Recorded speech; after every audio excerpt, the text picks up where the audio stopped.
En la figura, nosotros tenemos un triángulo ABC, cuyo ángulo C mide 90 grados, y marcamos el punto D, el punto medio de la hipotenusa AB, y trazamos la recta perpendicular a la hipotenusa AB que pasa por el punto D.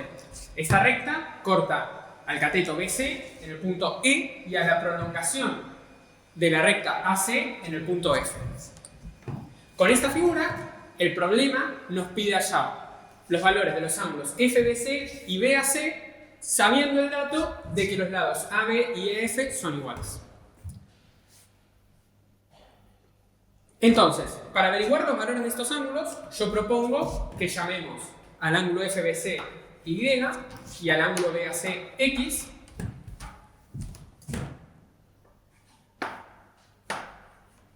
Y ahora vamos a usar repetidas veces el hecho de que la suma de los ángulos interiores de un triángulo es 180. Por ejemplo, en el triángulo ABC,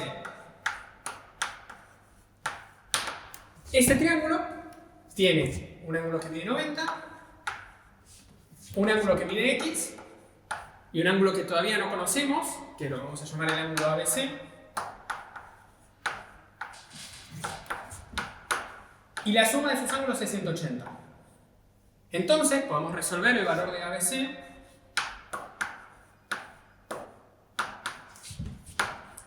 que es 180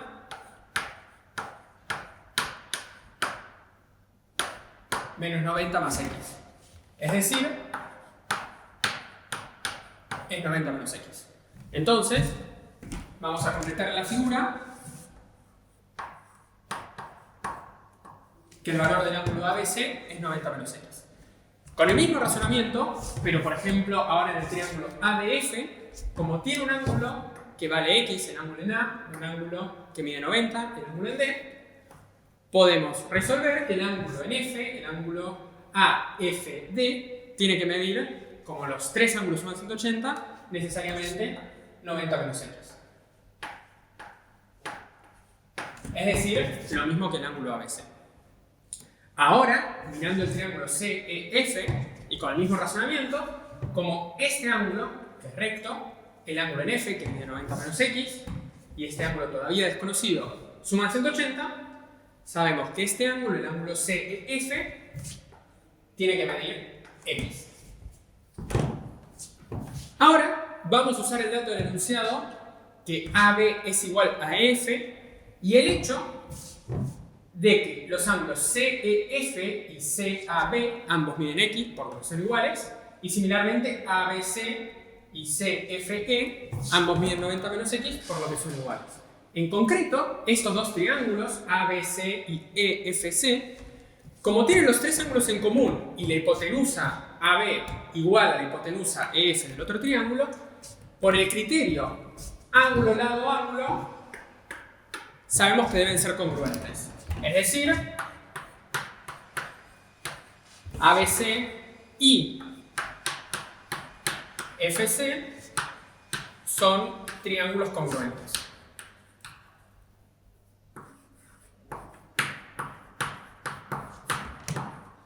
Como los triángulos congruentes tienen sus tres lados iguales, esto en particular nos dice que, por ejemplo, los lados AC y S tienen que ser iguales. Y, similarmente, los lados BC y FC tienen que ser iguales.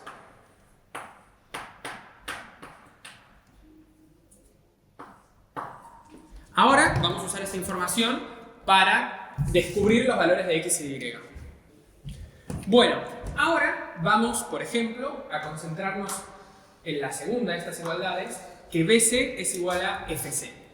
En concreto, miremos el triángulo BCF. Este triángulo es un triángulo rectángulo, pues el ángulo en C mide 90, y aparte, esta igualdad nos dice que tiene que ser un triángulo isósceles, porque sus lados BC y FC son iguales. Entonces, nosotros sabemos que en un triángulo isósceles, los ángulos opuestos a los lados iguales también son iguales. ¿Qué quiere decir? En este caso, el ángulo BFC debe medir lo mismo que el ángulo FBC, al que habíamos llamado Y. Eso quiere decir que si planteamos la suma de los ángulos interiores de ese triángulo, del triángulo BCF, lo que obtenemos es lo siguiente. Tenemos que el ángulo en C, 90, más los otros dos ángulos que son iguales y valen Y, suman 180. Esto quiere decir que 2 veces Y tiene que ser 180 menos 90, que es 90, y en consecuencia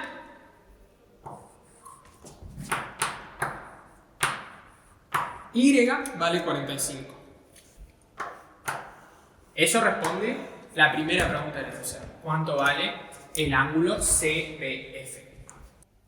Bueno, similarmente, en el triángulo BCF, como el ángulo en B es Y, que mide 45, por ser isósceles, el ángulo en F, BFC, también debe medir 45.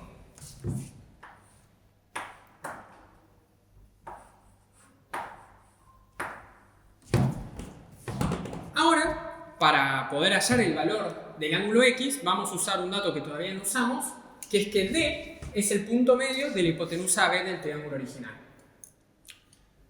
¿Cómo vamos a usar esto? Bueno, notemos que la recta trazada, que pasa por D, E y F, es la perpendicular al lado AB que pasa por su punto medio. Eso quiere decir que esta recta es la mediatriz del segmento AB. Ahora vamos a usar una propiedad de la mediatriz, que todos los puntos que yacen en la mediatriz están a la misma distancia que los extremos del segmento.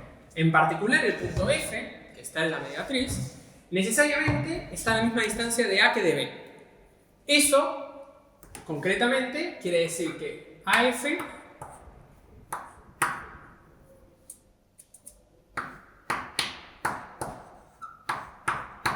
es igual a BF. Otra forma de llegar a lo mismo es ver los triángulos ADF y BDF, que, como ambos tienen un ángulo de 90 en D, son ambos rectángulos, y aparte, como D es el punto medio de AB, sus catetos AD y BD son iguales. Y el otro cateto, DF, es compartido entre ambos. Así que son dos triángulos rectángulos, cuyos dos catetos son iguales, así que por el teorema de Pitágoras, sus hipotenusas, AF y BF, deben ser iguales. Una vez obtenido esto, podemos mirar el triángulo ABF, que, de vuelta, como AF es igual a BF, sabemos que debe ser un triángulo isósceles. Por lo que el ángulo ABF debe ser igual al ángulo BAF, que lo notamos con X. Entonces, planteando la suma de los ángulos interiores de este triángulo, tenemos por un lado el ángulo BFA de 45, después los otros dos ángulos que miden X, y esta suma que es 180. Entonces, 2 por X es 180 menos 45, que es 135, y en consecuencia despejamos que X debe ser 67,5.